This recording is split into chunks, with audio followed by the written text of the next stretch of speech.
ప్రపంచము లోపలను పైని కూడా వ్యాపించి ఉన్నది చిదాకాశం.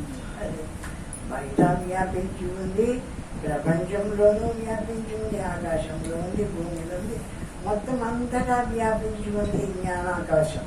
మనుషులందరిలో వ్యాపించి ఉంది, పశువులన్నిటిలో వ్యాపించి ఉంది, పక్షులన్నిటిలో వ్యాపించి ఉంది.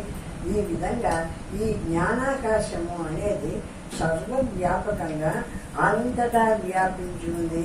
ఈ జ్ఞానస్వరూపమైన పరమాత్మ జ్ఞానస్వరూపుడు కాబట్టి ఆయన అంతటా వ్యాపించి ఉన్నాడు. అయితే ఎవరికైనా కనిపిస్తాడా అంటే ఎవరికి కనిపించడు. ఎందుకు? దానికి ఏ రూపము లేదు.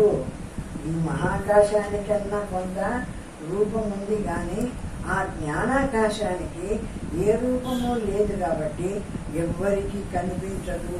అది చేస్తున్న పని ఒకటి మాత్రము తెలియబడుతుంటుంది.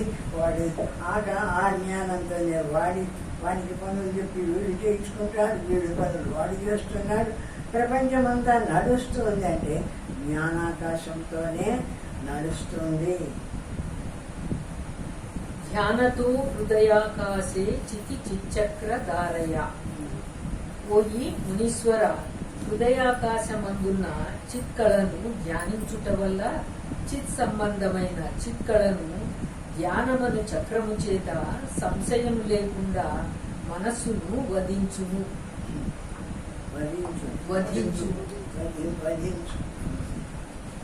ఆ జ్ఞానం అనేటువంటిది తెలియబడుతుంది కదా నీకు. కంటికి కనిపించకపోయినా ఉన్నట్టు మనకేమో అర్థమవుతుంది కదా.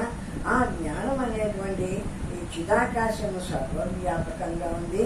ఆ జ్ఞాన స్వరూపమే నాలో జ్ఞాన స్వరూపంగా ప్రకాశిస్తుంది అని తెలుసుకొని జ్ఞానమాత్రంగా నిలిచి ఆ జ్ఞానాన్ని మనసు అంటే ఆ జ్ఞానం అందుకు చూసినప్పుడు, ఆ జ్ఞానం దగ్గరికి జ్ఞానమాత్రంగా నిలిచినప్పుడు ఈ మనస్సు ఉండదు. ఆ విధంగా జ్ఞానమాత్రంగా నిలిచి ఈ మనస్సును నశింపజేసుకో అంటారు. అటుల చేసితివా నిన్ను నీ శత్రువులైన కామక్రోధాదులు బాధించనేరవు. ఆ విధంగా ఆ బ్రహ్మస్వరూపాన్ని తెలుసుకొని బ్రహ్మమాత్రంగా నిలిచి అనుభవం చేస్తూ ఉండిరా నిన్ను ఈ మనస్సు, బుద్ధి, చిత్తమ, అహంకారము ఇవన్నీ మనకు శత్రువులు. ఇవి నిన్ను మళ్ళీ ఏ విషయాన్ని తెచ్చి నీ దగ్గర ఉంచి నిన్ను బాధించవు, ప్రశాంతంగా ఉంటావు. ఆ బ్రహ్మస్వరూపాన్ని తెలుసుకొని బ్రహ్మమాత్రంగా అంటారు.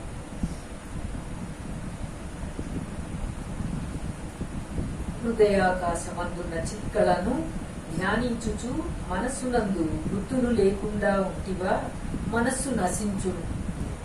ఆ హృదయంలోకి దిగి ఈ ప్రపంచాన్ని చూడకుండా కళ్ళతో వీటితో ఇక్కడ ఏముంది అనుకోకుండా కళ్ళు మూసుకొని అంతర్ముఖమై హృదయంలోకి పోయి నిరాకారంగా నిలిచి ఆ జ్ఞానమాత్రంగా నిలిచి ఆ జ్ఞానాన్ని ధ్యానం చేస్తే, ఆ విధంగా పరమాత్మ స్థితితో నిలిచి జ్ఞానం చేస్తే అప్పుడు ఈ మనోబుద్ధులు అనేటివి చిత్తవృత్తులు నిన్ను ఏమీ చేయలేవు.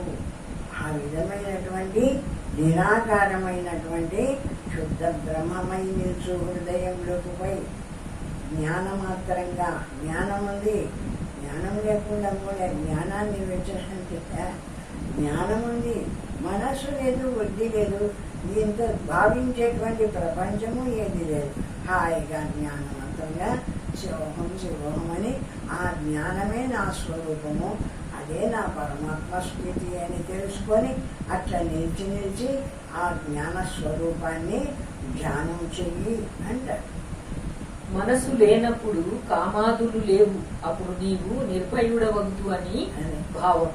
ఎప్పుడు అక్కడ అంతర్ముఖమై ఆ జ్ఞానమాత్రంగా నిలిచినావో, ఆ నిలిచినప్పుడు మనస్సు లేదు కాబట్టి, మనస్సు లేకపోతే మనస్సుకు ఐషత్ వర్గాలు ఉన్నాయా, కామక్రోధులు, మోహమతమత్సర్యాలు ఉన్నాయి కదా, అవి ఏమీ నిన్ను బాధించవు. ఎప్పుడు జ్ఞానమాత్రంగా నిలిచినావు, బ్రహ్మమాత్రంగా నిలిచినావు కాబట్టి నీ దగ్గరికి మనస్సు రాలేదు కాబట్టి ఆ మనస్సులో ఉండేటువంటి గుణాలు ఏవి కూడా నిన్ను బాధించవు అంట. భోగైక వాసనాం త్యక్త్వా త్యజత్వం వేదవాసనః భావాభావౌ తత్త్యక్త్వా నిర్వికల్పః స్థిరో భవః. తురీయాశ్రమమును పొందిన యతికి వేద పురుషుడు ఇట్లా ఉపదేశించుచున్నారు. ఏమనగా, నీవు ముందుగా ఇంద్రియ భోగములందు కోరికను వాసనతో కూడా విడువుము. ఆ తురియ స్థితి, ఆ జ్ఞాన స్థితిని, బ్రహ్మస్వరూపాన్ని, అంటే మనం ఈ జాగ్రత్తను కొన్ని ఇంద్రియాల చేత అనుభవించవచ్చు, ఈ స్వప్నాన్ని కొన్ని ఇంద్రియాల చేత అనుభవించవచ్చు, ఆ సుషుప్తిని, ఆ తమోగుణం దాని చేత అనుభవించవచ్చు. ఈ మూడు కానటువంటి 4వ స్థితి ఒకటి ఉంది కదా. ఆ 4వ స్థితి అంటే ఏమిటిది అంటే, ఇదో ఈ పరమాత్మ యందు మనసు అంటే బ్రహ్మమందు నిలిచిపోయి, ఇది కదా నా స్వరూపము, ఇది నేను కదా బ్రహ్మము అని ఆ బ్రహ్మమాత్రంగా నిలిచిపో.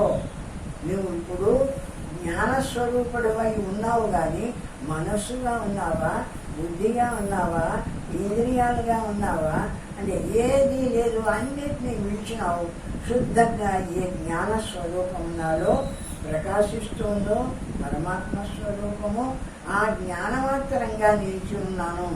జ్ఞానం ఉంది కాబట్టి నేను చైతన్య స్వరూపుడనై జ్ఞాన స్వరూపంగా ప్రకాశిస్తున్నాను. అంతేగాని నా దగ్గర ఇంకా ఏ విషయాలు, ఏ ఇంద్రియాలు లేవు. ఆ విధంగా నీ ఎందుండేటువంటి ఆ జ్ఞాన స్వరూపమైన ఆ పరమాత్మను నువ్వు ఎప్పుడైతే ఆ విధంగా ధ్యానం చేస్తూ వచ్చినావో, అప్పుడు ఈ మనస్సుకు సంబంధించిన గుణాలు కానీ, బుద్ధికి సంబంధించిన గుణాలు కానీ, ఇవి ఏవి నిన్ను ఏమీ చేయలేవు. ప్రశాంతంగా బ్రహ్మమాత్రంగా నిలుస్తావు. ఆ పరమాత్మ స్వరూపుడవై ఎంత విషయం ఉందో చూడమ్మా. ఈ విషయము ఆ మహానుభావులు నాకు ఆశ్చర్యమవుతుంది. ఆ వేదాల్లోంచి తీసి, ఆ వేదంలోంచి తీసి మన మాటల్లోకి తెచ్చి మనకు రాస్తే మనం చదివి తెలుసుకోగలుగుతున్నాం. కానీ వేదాలు చదవగలమా? వేదాన్ని చదువుతామా? ఆ శ్రీ మహావిష్ణువు ఆ వేదాలు కొనిపోతుంటే బయటికి వచ్చినాడు కదా. అవి పోతే ఈ ప్రపంచమంతా కూడా ఇంకా ముక్తి లేకుండా మూతపట్టిపోతుందని వేదాలను బయటికి తెచ్చినాడు ఆయన. అది విష్ణువు తెచ్చిపెట్టాడు. వాటినన్నిటినీ ఈ మహర్షులైనటువంటి వాళ్ళు చదివినారు. అందులో ఉన్న అభిప్రాయం ఏమని ఏం తెలిసినారు. చూడు, ఇప్పుడు ఎంత స్పష్టంగా మనలో ఉండేటువంటి పరమాత్మను గురించి ఎట్లా చెప్తున్నారు. చూడు, ఎంత స్పష్టంగా చెప్తున్నారు. ఇంత స్పష్టంగా ఇంక ఏమైనా చెప్పగలవా? ఇంకా ఎంత గొప్పవాడైనా, పెద్ద పెద్ద చదువులు చదివిన వాడైనా ఎవరూ చెప్పలేరు. అటువంటి మహా అద్భుతమైనటువంటి ఈ బ్రహ్మస్వరూపం మన యొక్క స్వరూపమైన బ్రహ్మీ స్థితిని ఆ శాస్త్రంలో అక్కడ తెచ్చి మనకు అందిస్తుంది ఆ మహావాక్యం. అటువంటి మహావాక్యాలు తెచ్చిన ఆయన శంకరుడు గారిగా దాన్ని బయటికి తెచ్చి రాసినాడు. కానీ అందరి వల్ల అయ్యేది కాదు. తరువాత నేను, నీవు, నీది, నాది అనే వేదవాసనను విడువు. ఇంకా దేహం ఆ పరమాత్మ నీవైనాక, ఆ జ్ఞానస్వరూపుడు నీవైనాక, ఇంకా నీవు అనేది, నేననేది, వాడనేది, వీడనేది భేదభావం ఎక్కడ ఏర్పడుతుంది? శరీరం, నా శరీరం అనేది నేను, నీ శరీరం అనేది నువ్వు, ఆయన శరీరం. ఈ శరీరాలన్నీ ఎవరి శరీరాలు వాళ్ళకు ఉన్నాయి కాబట్టి వాళ్ళను వేరువేరుగా చూస్తుంటావు. అక్క విడువ, అన్న విడువ, అమ్మవ, తెలివ, ఏదైనా ఆ శరీరాలను బట్టి. కానీ అందులో ఉండే జ్ఞానస్వరూపం ఏకమైనటువంటి శుద్ధ జ్ఞానస్వరూపము ఏ జ్ఞానము మనలో ప్రకాశిస్తుందో శుద్ధ జ్ఞానంగా, ఆ జ్ఞానమే సమస్త శరీరాల్లో జీవరాశుల్లో ప్రకాశిస్తుంది. చూడు, అటువంటి అఖండ జ్ఞానం కదా నా స్వరూపము అనుకొని అంతర్ముఖం చేసి జ్ఞానమాత్రంగా నిలిచి ఆ జ్ఞానమందే ఈ మనోబుద్ధులు లేకుండా జ్ఞానమందే నిలిచి అనుభవం చెయ్యి. ఆ విధంగా సాధన చేసుకో ఆ బ్రహ్మత్వాన్ని అని చెప్తున్నాడు. తరువాత బ్రహ్మ అనేది, ప్రపంచం అనేది ఇవి ఉన్నవా లేనివా, ఇందులో ఏది నిజము ఏది అబద్ధము అనే సంశయములను వాసనతో కూడా విడువుము. ఈ ప్రపంచం ఉందా, ఆ బ్రహ్మస్వరూపం ఎట్లా ఉన్నాడు, ఇవన్నీ కూడా ఏమి అనుకోవాలి. ఇంకా దాని గురించి నీలో తెలుసుకోవాల్సింది, తెలియబడేది ఏ జ్ఞానస్వరూపం ఉందో అది నీకు తెలిపినాం. బ్రహ్మస్వరూపంగా ఇటువంటి జ్ఞానం ఉంది. ఈ జ్ఞానం చేతనే ఒకరికొకరు మాట్లాడుకుంటున్నారు, ఒకరి పనులు ఒకరు చేసుకుంటున్నారు, ప్రపంచం అనేది జరుగుతుంది అని చెప్తున్నాం. ఆ జ్ఞానాన్నే తీసుకొని అంతర్ముఖమై హృదయంలోకి దిగి ఇంకా మౌనంగా ఏది అనకుండా ఆ జ్ఞాన మాత్రంగా నిలబడు.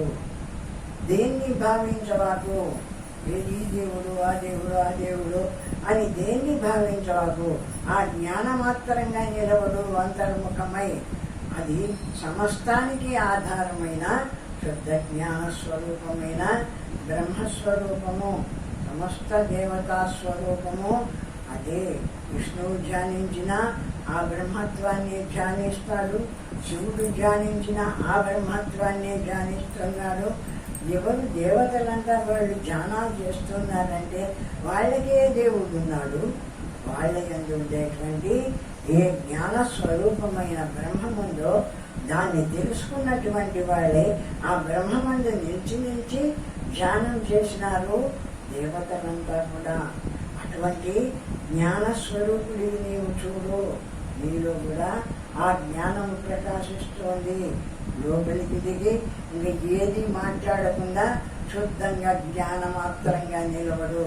ఏది అన్నవాకు ఆ స్థితిలో ఆ విధంగా ఆ బ్రహ్మత్వాన్ని ధ్యానం చేయి అంటారు. అప్పుడు బ్రహ్మస్వరూపమైన నీ ఒక్కడవే ముందు అని ఉపదేశించు. బ్రహ్మ మాత్రంగా నేను నిలబడినానంటే దేన్నైనా అనుకుంటే కదా నాకు ఆ ప్రపంచం కనిపించేది. నేను దేన్ని అనుకోలేదు కాబట్టి శుద్ధంగా జ్ఞానమాత్రంగా నిలబడినాను కాబట్టి నాకు ఏ ప్రపంచము ఇప్పుడు కనిపించలేదు. కాబట్టి ఈ జ్ఞానస్వరూపమైన బ్రహ్మమే సర్వవ్యాపకంగా ఉంది, సమస్త దేవతా స్వరూపంగా ఉంది, జగత్తునంతా నడిపించేటువంటి పరమాత్మ స్వరూపంగా ఉంది. ఆ విధంగా ఉన్న బ్రహ్మమే ఈ శరీరంలో ఈ శరీరాన్ని నడిపించడానికి, కదిలించడానికి ఇది పుట్టిన వానికి దీంట్లోకి ప్రవేశించింది ఆ జ్ఞాన స్వరూపమే. కాబట్టి ఆ జ్ఞాన స్వరూపం నేను అని ఇప్పుడు బాగా విచారణ చేస్తున్నావు కాబట్టి అర్థం చేసుకొని జ్ఞానమాత్రంగా నిలిచి ధ్యానం చెయ్యి అంట. ఏ వికారములు లేక స్థిరముగా నుండుమని తురీయావస్థను పొంది ఉండమని భావం. ఏ వికారములు లేక అది ఎట్లుంది, ఈ మనస్సు ఇట్లా ఎట్లా వాడి ఏది లేకుండా నిశ్శబ్దంగా ఆ బ్రహ్మ మాత్రంగా నిలిచి తురీయ స్థితిలో ఉండు. అంటే తురీయ స్థితి అంటే జాగ్రత్త గాక, మన స్వప్నము గాక, గౌడ నిద్ర గాక, బ్రహ్మీ స్థితి పరమాత్మ ఉందేనో బ్రహ్మ మాత్రంగా నిలిచి బ్రహ్మస్వరూపమై ఉన్నావు. కానీ మనస్సుగా ఉన్నావా, బుద్ధిగా ఉన్నావా, దేహంగా ఉన్నావా, ఇంద్రియాలుగా ఉన్నావా, ఏదీ లేదు, అన్ని విడిచేసినాను. శుద్ధమైన ఏ జ్ఞాన స్వరూపమైన బ్రహ్మముందో బ్రహ్మ మాత్రంగా నిలిచి ఉన్నాను. కాబట్టి మూఢవస్థలకు సంబంధించినటివి ఈ జాగ్రత్త స్వప్న సుషుప్తుల్లో ఈ ఇంద్రియాలన్నీ శరీరానికి సంబంధించిన ఇంద్రియాలన్నీ మూడవస్థల్లో వాడబడి ఒక్కొక్క అవస్థలో ఒక్కొక్కగా అనుభవం చేస్తుంది. కానీ ఈ బ్రహ్మీ స్థితిలో నిరాకారంగా నిలబడి శుద్ధ బ్రహ్మమై నిలిచి పరమాత్మ మాత్రంగా అన్ని విడిచేసిన దేహభావం లేదు, ప్రపంచ భావం లేదు, ఏది లేదు. కాబట్టి శుద్ధ జ్ఞానం మాత్రంగా నిలిచి పరమాత్మ స్వరూపమై ప్రకాశిస్తున్నావు. అది 4వ స్థితి. ఈ మానవులంతా అనుభవించే 3 స్థితులు కాదు. జాగ్రత్త, స్వప్న, సుషుప్తులనే 3 స్థితులు కాదది. ఏ బ్రహ్మమై నిలిచినావో, ఏ పరమాత్మని తెలుసుకున్నావో, బ్రహ్మమాత్రంగా లోపల నిలబడిపోయినావో, ఆ స్థితి 4వది. ఆ విధంగా 4వ స్థితిలో నుండి ఆ బ్రహ్మత్వాన్ని పొందు అంటున్నారు. ఎంత బాగుంది, ఎంత గొప్ప స్థితి భగవంతుడు. త్యజ ధర్మమధర్మం ఉభే సత్యా వృత్యే త్యజః. ఉభే సత్యా వృత త్యక్త్వా ఏ సత్యజపి సత్యజః. ధర్మమనే అధర్మమనే భేదమును విడువు. ఇది ధర్మము, ఇది ధర్మ కార్యాలు, ఇవి చేస్తే పుణ్యము, ఇది అధర్మము, ఇది ఇట్లా ఇవన్నిటిని విడిచేసే. ఏది మాట్లాడవాకు, ఏది అనుకోవాకు, లోపలికి పోయి నిశ్శబ్దంగా నిరాకారంగా శుద్ధ జ్ఞానం మాత్రంగా నిల్చు. మీరు ఎక్కడ పడితే అక్కడ లోపలికి పోయే పనే లే. లోపలికి పోవాలా అనేది కూడా ఎక్కడ పడితే అక్కడ ఊరుకున్నామండి. ఈ మనోబుద్ధి ఇంద్రియాదులు వేటి సంబంధం లేకుండా నిలబడినామండి. నిలబడింది శుద్ధ జ్ఞానము. ఆ జ్ఞానము మనస్సు కాలేదు, బుద్ధి కాలేదు, ఇంద్రియాలు కాలేదు, శరీరం కాలేదు, ఏది లేదు. జ్ఞానమాత్రంగా నిలబడింది, బ్రహ్మమాత్రంగా. ఆ స్థితిని పొందు. ఎక్కడ పడితే అక్కడ ఆ జ్ఞానస్వరూపమై నిలుచు. అంతేగాని దీన్ని నిలబెట్టి దాన్ని నిలబెట్టి దాన్ని ఏది చేయవద్దు. ఉన్నది కేవలము శుద్ధ జ్ఞాన స్వరూపమైన బ్రహ్మము. ఆ బ్రహ్మమే నీ శరీరం నిలబెట్టి ఉంది. ఎట్లా నిలబడినావు? ఆ బ్రహ్మమే, ఆ జ్ఞానమే దీంట్లో లేకపోతే ఇది శవమై పడిపోతుంది. కానీ ఇప్పుడు నిలిచి ఉంది, తత్వాన్ని తెలుసుకుంటుంది. అంటే దేనివల్ల నాకు తెలియబడుతుందంటే, ఇదో నాలో ఈ జ్ఞాన స్వరూపమైన ఏ పరమాత్మ ప్రకాశిస్తున్నాడో ఆ పరమాత్మ వల్ల ఈ శరీరం నిలిచి దాని కార్యాన్ని చేసుకుంటుంది. కాబట్టి ఆ బ్రహ్మం నేను, ఆ పరమాత్మ నేను అని బ్రహ్మమాత్రంగా నిలిచి ఆ బ్రహ్మత్వాన్ని పొందు అంటారు. తరువాత బ్రహ్మ గాని ప్రపంచము కాని ఉన్నదని లేదని ఈ రెండును విడువు. ఓ ప్రపంచం ఉందని, ప్రపంచాన్ని సృష్టి చేసిన బ్రహ్మదేవుడు ఒకడు ఉన్నాడని, ఇంకొకడు నారాయణుడు ఆయన పాలన చేసేవాడు ఉన్నాడని, ఇంకొక ఈశ్వరుడు ఏమి సంహారం ఇవన్నీ విడుచు.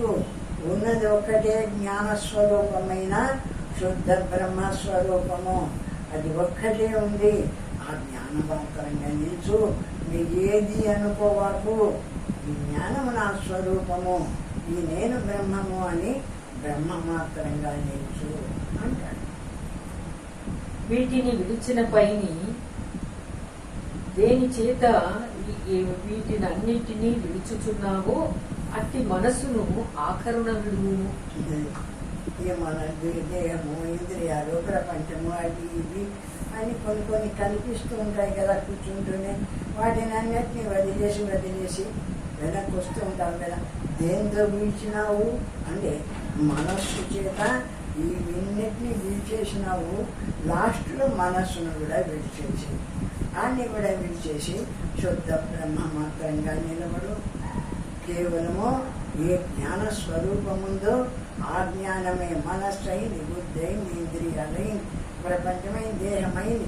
ఇదంతా అవుతుంది. బయటికి రాంగా ఇన్ని రూపాలు చెందుతుంది. అదే జ్ఞాన స్వరూపమే. అన్నిటినీ వదిలేసి లోపలికి జ్ఞానమాత్రంగా నిలబడేవంటే నిరాకారమైన బ్రహ్మమై నిలుస్తుంది. అటువంటి బ్రహ్మమనే స్వరూపము.